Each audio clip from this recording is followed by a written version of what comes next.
I kicked my husband and his manipulative female friend out after he moved her into our house and wanted to sleep in the same room with her. I am 28. My husband is 30. We have been married for 4 years already. We got married after 3 years of dating. Everything in our relationship was fine, except for one thing: his close bond with his best friend. His best friend, as he calls her, is his childhood neighbor. They were always together. I will call her Fiona. Fiona and my husband went to the same kindergarten, the same elementary, middle, and high school. They even enrolled in the same college, though in different faculties. They were inseparable since childhood, and I can't even forget about it because they constantly bring it up at every opportunity. They only separated when they started working. That was exactly when I met my husband. Fiona once told me that I am the third most important woman in my husband's life. First is his mother, second is her. And only after that comes me. She said it as if it were a joke, but I am sure that she actually thinks that way. Honestly, I always thought that she didn't like me and saw me as a rival. When my husband and I had just started dating, he introduced her to me as his older friend, and I tried to be nice to her. But she immediately started mocking how much makeup I was wearing and said that I didn't need to impress her. This happened again and again. She constantly made snide remarks about my makeup, my clothes, and so on. There were also jabs disguised as compliments, after which I felt insecure. Once she directly told me that my husband has a taste for stupid blondes, and I am blonde. I think you already understand what kind of person I was dealing with. I tried several times to talk to my husband about this even before the marriage. I said that I had a bad feeling about Fiona. But he always brushed it off and insisted that I would get used to her over time, that she doesn't appeal to everyone because she never filters what she says and is too straightforward for most women. Probably the fact that my husband put other people down to make her look good should have alarmed me. But honestly, at that time it seemed like a small thing compared to the fact that I could be with him. After all, he was perfect in everything else. He was exactly the man I dreamed of: smart, funny, charming. And I was ready to tolerate Fiona because I really wanted to be with him, and he always made it clear that he loved me. So, everything was fine. Over time, I stopped paying attention to Fiona and didn't let her hurt me. And when she got a boyfriend, it became even better because she stopped picking on me for no reason. 4 years ago, Fiona met Eddie through a dating app. And a year later they got engaged. To say that she lost her head over him would be an understatement. And apparently, he was also in love with her. Despite their obvious attachment to each other, I still believe that a year is not enough to truly get to know a person. And they hadn't lived together long enough to even think about marriage. But Fiona and I were not friends, and I knew that if I tried to say something to her about it, she would make a scandal. So I just kept silent. I told my husband about it, hoping that he would gently push her toward a sensible decision. But he only admired how great it was that he and Fiona got engaged almost at the same time, and that they might even have their weddings at the same time. They even discussed the idea of a joint wedding, but I shut that down at an early stage, saying that Fiona and I have very different views on everything. And fortunately, she didn't insist. She married Eddie about a month after our wedding, and everything was wonderful until recently. 5 months ago, Fiona confessed to my husband that she couldn't get pregnant. She and Eddie were planning to undergo medical examinations because they had been trying unsuccessfully for almost half a year. Unfortunately, it turned out that Fiona is infertile. From that moment on, their marriage began to fall apart. And although they tried going to a family therapist, it didn't help because Eddie filed for divorce anyway. He didn't want to be with a woman from whom he couldn't have children and didn't want to spend his life on a childless marriage. That was low of him. And honestly, I felt sorry for Fiona. She began visiting us much more often than before. And I tolerated it because I understood that she was having a very hard time right now, and my husband was apparently her only real friend. I couldn't get irritated by her frequent visits, because every time she came over, she just cried, and my husband tried to comfort her. It was almost impossible to be angry at someone who was already going through such horror, because I knew that she truly loved Eddie. Then the divorce process and negotiations over dividing property began. They had to see each other often, and that turned out to be even harder for her. She began to fall completely into despair. Then my husband asked me if she could stay with us for a while until she felt better because, according to her, being near him supposedly made her feel normal again. That was almost 2 weeks ago. And as soon as I let her into my home, I immediately regretted it. She criticized literally everything I did, and she got away with all of it. After all, she was depressed. She didn't like the food, she didn't like how our house was furnished, she didn't like my TV shows. In the end, we had to do everything by her rules because, in my husband's opinion, she Needed it right now. I repeatedly said that I wanted Fiona to leave and that if she didn't like everything, she should go back to live with her parents. But he begged me to let her stay because he was afraid that she might do something stupid to herself if we kicked her out in such a vulnerable state. So, I didn't say anything to her. I didn't want it to be on my conscience later. But the day before yesterday, I still had to kick them both out because they crossed all boundaries. When I came home from work, I saw that my husband had moved some of his things from our bedroom into the guest room where Fiona was staying. He came earlier on purpose to organize all of this. When I arrived, he and Fiona were still carrying his things into that room. I was shocked and asked my husband to talk privately. But he said that we could talk right in front of Fiona. Honestly, for the first time in recent weeks, she looked happy.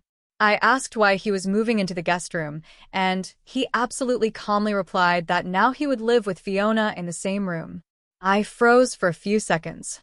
When I asked, "What the hell is going on here?" he said that Fiona had been having panic attacks for several days in a row, and she needed someone to comfort her at night when she woke up in panic because of the divorce. I immediately told him that this was out of the question and that he was completely out of his mind if he thought I would put up with this. But once again, he used his favorite excuse about Fiona. She is like a sister to him, and I have nothing to worry about. They both stood there smiling at me, as if that smile could make everything that was happening normal and acceptable. I was so angry and disappointed that I wanted to hit them both. But instead, my rage reached such a level that I decided to act differently. I smiled back at them and said that I understood them perfectly and that everything was absolutely fine for me. My husband even dared to say that he was sure I would understand, and they continued setting up the room. Meanwhile, I returned to our bedroom and took out the documents for the house. This house was given to me by my father when I got my first job, and it is registered only in my name. That is, legally, the house belongs to me. When I found the papers, I returned to the guest room and very sweetly asked if they had finished unpacking. When they said yes, I replied that it was time for them to pack their things again, because very soon they would be out on the street, where they could play a happy family as much as they wanted. My husband couldn't understand what was happening for a few seconds until I showed him the documents and said that the house was mine and that I was no longer going to tolerate this in my own home and allow them to humiliate me like this. He tried to joke it off, thinking that I was kidding, but when he realized that I wasn't laughing, he said that I was behaving absurdly and couldn't just kick them out like that. I replied that I could, and that I already was, so arguing with me was pointless. I said that he made me sick and Fiona even more so, because right now she was something between a hysterical person and a winner, and that was terribly annoying. Fiona, of course, burst into tears again, and my husband began to defend her and accused me of always being jealous of her because I was insecure. I didn't even deny it because it's true. I really am like that. But the reason wasn't me. It was their twisted relationship. I told them that if they couldn't live without each other, then they shouldn't try to start relationships with other people and ruin their lives the way they ruined mine. After that, a fierce argument began, but in the end they still left. My husband said that he felt insulted because he loved me, and that still wasn't enough for me. Fiona didn't stop sobbing and in the end accused me of jealousy and cruelty. I didn't answer her. I didn't have the strength to argue with them anymore. I just wanted them to disappear. I thought that all my problems would end as soon as they left.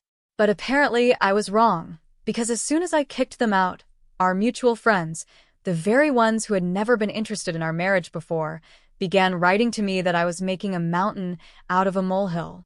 In their opinion, my husband just wanted to support Fiona, because panic attacks are serious, and instead of showing compassion, I turned everything into drama and reduced it to my complexes. I immediately realized that he had put them up to it because all the messages were like carbon copies. I tried to ignore them. But then he involved his family as well. Everyone unanimously began repeating that I was acting terribly by kicking them out when Fiona was going through such a difficult period.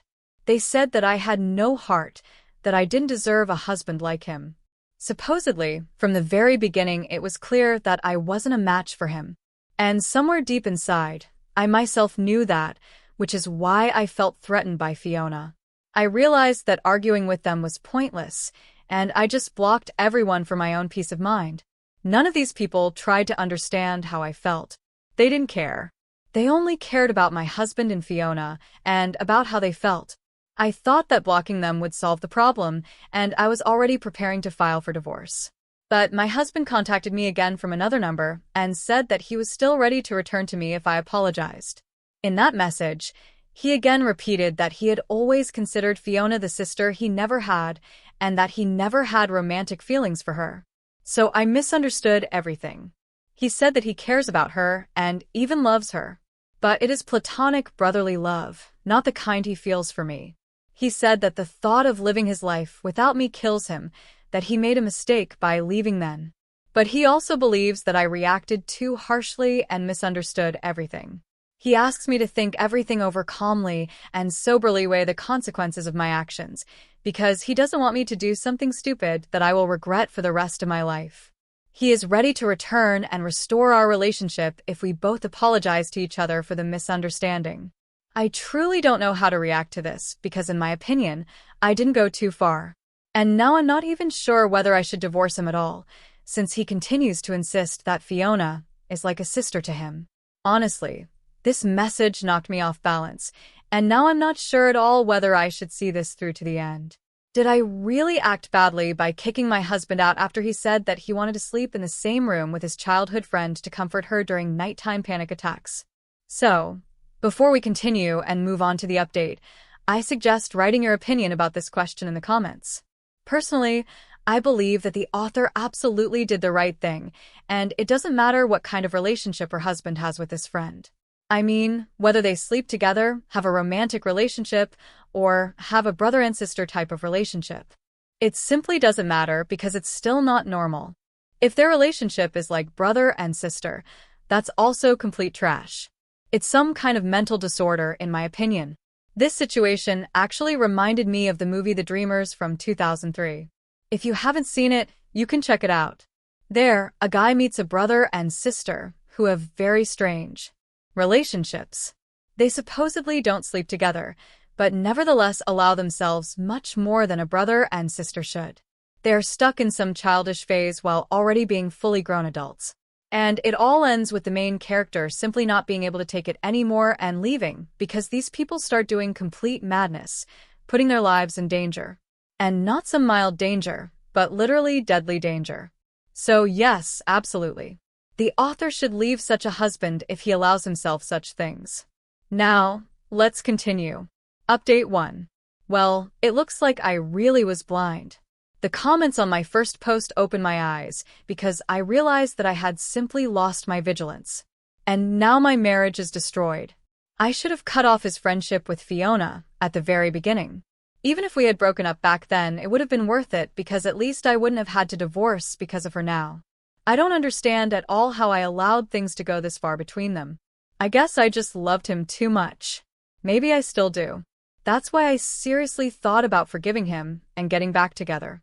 In my defense, I'll say that he knows how to speak beautifully and spent years trying to convince me that his friendship with Fiona was absolutely normal and that my insecurity was my problem.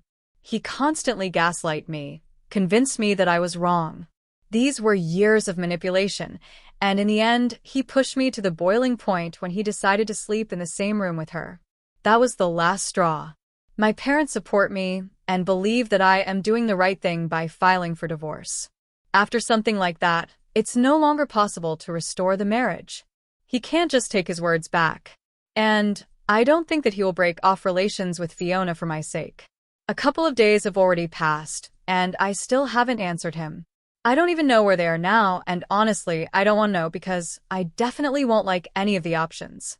I deserve someone who will put me first, and my husband never did that. I was a complete fool, hoping that someday he would put me above Fiona, But now I understand that this will not happen, and it's better for us to part ways.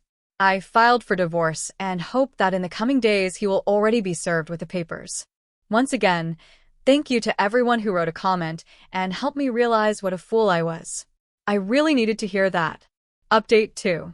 My husband was served with the papers a week ago, and he decided not to contest the divorce. It would seem that if he isn't going to fight for the marriage in court, then there is nothing more for him to talk to me about.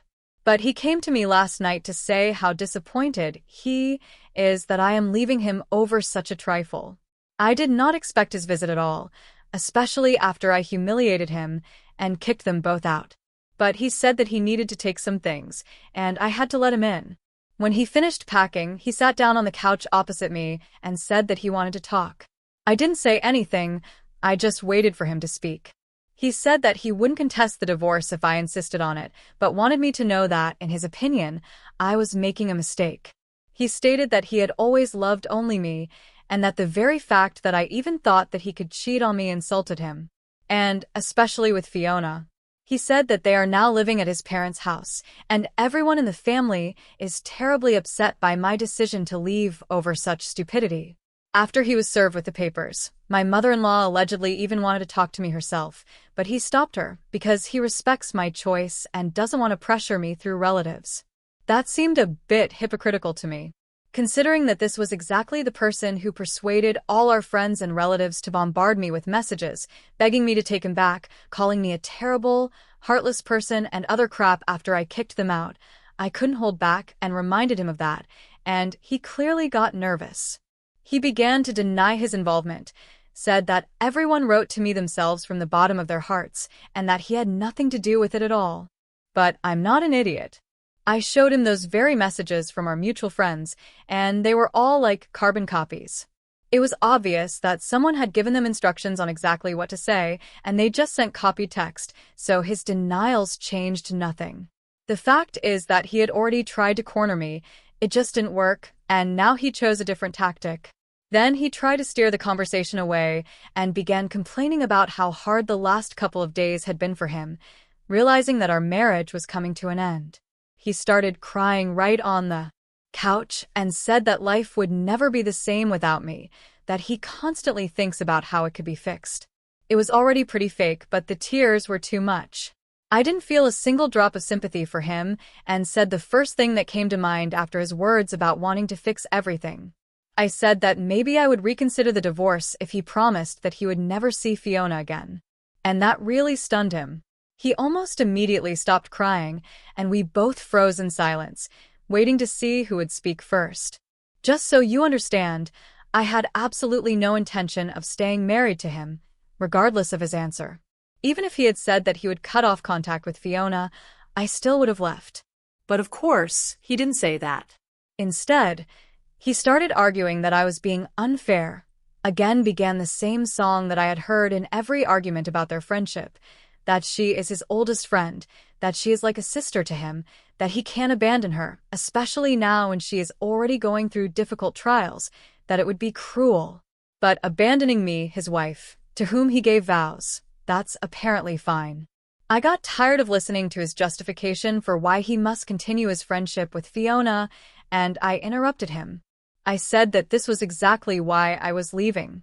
Even when he had a choice between staying with me or keeping his friendship with Fiona, he chose her. So now he can't even complain that I didn't give him a chance or that I went too far.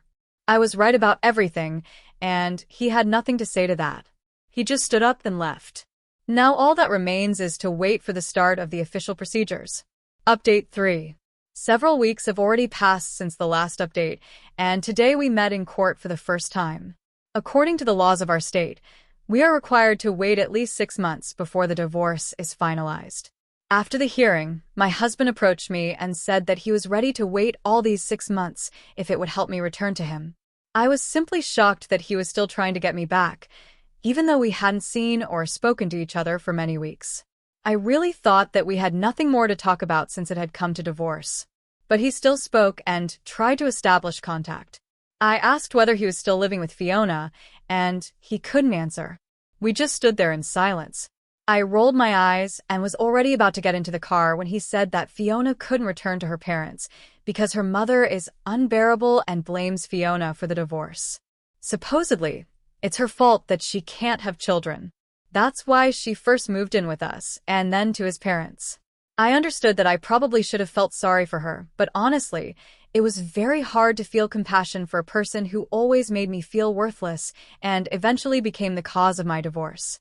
I replied to my husband, already sitting in the car, that Fiona has plenty of other friends, including single ones, who would gladly take her in. He just doesn't want to admit that there is something wrong with their friendship. Because of her, we are getting divorced. But he is still not ready to accept the obvious and admit that housing her with us was absolutely unnecessary. We argued again, and it only once again confirmed what an idiot I had been all this time. I can't even believe that I ever thought about giving our marriage another chance. This relationship cost me too much. Friends, nerves, and a lot of money. After all, Fiona lived with us for free, and now I also have to pay a lawyer. This is just madness. How much I was ready to forgive just because I loved my husband, and he didn't love me even enough to admit that letting Fiona live with us was a mistake. He is absurdly stubborn when it comes to her. And I think it's good that we are getting divorced.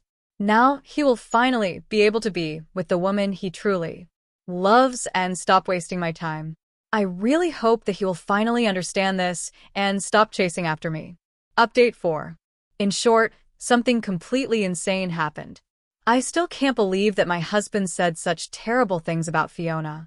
We saw each other just a few days ago, and I didn't expect him to show up again so soon. But yesterday he came to finally admit that he was wrong and that I was absolutely right about everything. He apologized to me and acknowledged his mistakes. Honestly, I never thought I would hear that. I still can't believe that he finally realized how wrong he was and that Fiona really had always been against me. I came home from work and was calmly going about my business when he suddenly started furiously ringing the doorbell. When I opened the door, he just burst into the house without even waiting for me to say anything, and I immediately understood that he was on edge. At first, I thought that he had come to make a scene, and I was already about to call the cops to have him removed from my property. But to my surprise, he started crying again. Only this time for real, not for show like last time. I dropped everything and tried to calm him down. In the end, I am also a human being. I am not the kind of person who will just stand there and watch someone cry and do nothing. Even if it were Fiona herself, I would have done the same. After a while, he calmed down a bit and told me that he had taken a day off and spent the whole day at home because he was depressed about the divorce. And then Fiona came into his room to comfort him, but instead started flirting with him. She had never done that before. He tried to push her away, saying that he was not in the mood for jokes. But she tried to press herself against him. And that was when he set a boundary. He realized that I had been right about her all along. And although he himself had always perceived her exclusively as a friend or even as a sister, she had been trying to make a move on him all this time. In the end, they had a fierce argument, and Fiona accused him of leading her on all these years and then marrying me, called him a traitor, packed her things, and moved back to her parents' house. And now he came to apologize to me and say that I was right about everything. He said that he regretted taking me for granted and admitted that he actually doesn't deserve a woman like me and that perhaps this divorce would finally help him come to his senses. We talked a bit and cleared the air. I realized that he hadn't been lying when he said that he loved only me and saw Fiona as a sister. That was not enough for me to return to him, but at least I felt much more at peace about my decisions. We are still getting divorced, but we will try to end everything on good terms. I really hope that we succeed. Well, that's all. I'm waiting for your opinion in the comments about this whole story. What do you think? Is the author doing the right thing by divorcing her husband after all? Maybe she should still reconsider her decision after all this? Honestly, I don't even know what to say here. A very difficult choice, but probably I personally would stay in her place, but I don't think that this is 100% right. More like 50-50. Maybe wrong, maybe right, unclear. After all, if a person allowed himself something like this once and didn't understand what Fiona was involving him in, then there is clearly something wrong with him, it seems to me. What do you think? Thank you for watching this video to the end. Watch our previous video, which you will see right here. And good luck to you.